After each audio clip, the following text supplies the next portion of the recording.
Your mind is the most powerful tool you have for the creation of good in your life, but if not used correctly, can also be the most destructive force in your life. Perception equates to the sum of your past conditioning and therefore, your interpretation of reality. Our brain processes about 50,000 thoughts per day, 40,000 of them are negative thoughts. Many of us have been taught the power of positive thinking. To be the master of your art, be the master of your mind.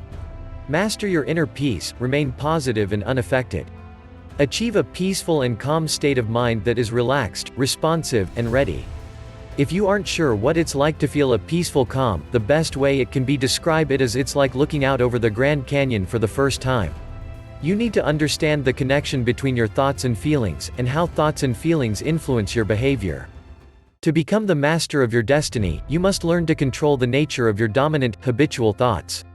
By doing so, you will be able to attract into your life that which you intend to have and experience as you come to know the truth that your thoughts create your reality. Every effect you see in your outside or physical world has a specific cause which has its origin in your inner or mental world. This is the essence of thought power. Every aspect of your life, from the state of your finances to the state of your health and your relationships, is accurately revealing your thoughts and your beliefs. Routine activities will, most of the time, deprive us freedom. Throughout our lives, it seems as though we're constantly jumping from one schedule to the next. From preschool to the workplace, we've been conditioned to follow an agenda and have learned that straying from it can create room for error. For this reason, we develop these things called routines. We follow them with intentions of making our lives easier, but rarely ever stop to think about how they are limiting us. In order to break this routine or mechanical structure, we need to develop what we call analytical mindset. This is done by observing and researching a problem or topic to develop more ideas about it. Your analytical thinking should result in additional knowledge, solutions or ideas related to the problem or topic. We can absolutely use an analytical mindset in any situations we find ourselves into. Many people assume that someone is better at analytics because of who they are. But the reality is that you can get better at applying analytical mindset over time, through practice. In every decisions you make, every problem-solving situations, and then reflecting upon what you have done. Most people spend 75% of their life living in survival and living in stress, so they are always anticipating the worst-case scenario based on a past experience. People fear the worst in most situations due to an inherent negativity bias. Your mind will give greater importance to your survival and happiness, and therefore whatever disrupts this is awarded more attention. The mind's negativity bias is an evolutionary system that has helped humans survive throughout history. It allowed early man to endure the external elements, yet it can also become habitual and a difficult mechanism to switch off. The hardest part about change is actually pretty simple: don't do the same thing as the day before. If you dedicate yourself to not doing the same monotonous routine as you have yesterday, this past week, month or year, then it is almost guaranteed you will see results begin to manifest themselves in your life in astounding ways. These will feel and present themselves as opportunity and appear to be divine intervention. Now during the process, one struggle that you may encounter is controlling your emotions.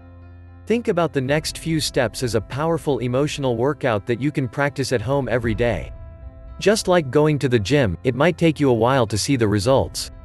However, if you stick with the practice, they will inevitably show.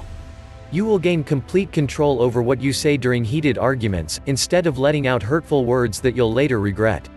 Receiving negative feedback from a colleague will no longer put you on the defensive or damage your self-esteem. You will no longer need to smoke, check social media, or bite your nails whenever you feel anxious, because your muscles will be strong and flexible enough to handle the weight of any emotion. We are all powerful beings with amazing creative skills, and that we are indeed the creators of our reality in both the positive and the negative. In spiritual terms, no one is a victim of circumstances, but everyone is simply learning important lessons. When we begin to be more aware about the way we create, suddenly we awake to the full realization that we must pay particular attention to how we think. How we speak and how we act is everything that comes directly from our own source. It is like a brush, painting upon the canvas of our life, and in doing so building specific realities for ourselves. And every stroke of our brush is representing each thought, word or action that may design a joyful and fulfilling reality, or a reality tainted by many difficulties, blockages and obstacles. Once you are aware of your brain and thoughts, you can continually get better at controlling them. You may begin by writing down ideas you have for how you might get better in doing it. Then start taking action on those ideas. This itself will start the ball rolling. There are no hard and fast rules for learning how to control one's mind. You just have to get in there and iterate and learn. Failure to control your mind is failure to control your life. What is your best practice in controlling your mind? Please make the comment below. Thank you so much for watching. Don't forget to share this video and subscribe to our channel. Please click the subscribe button below and click the bell icon to be notified whenever we publish a new video.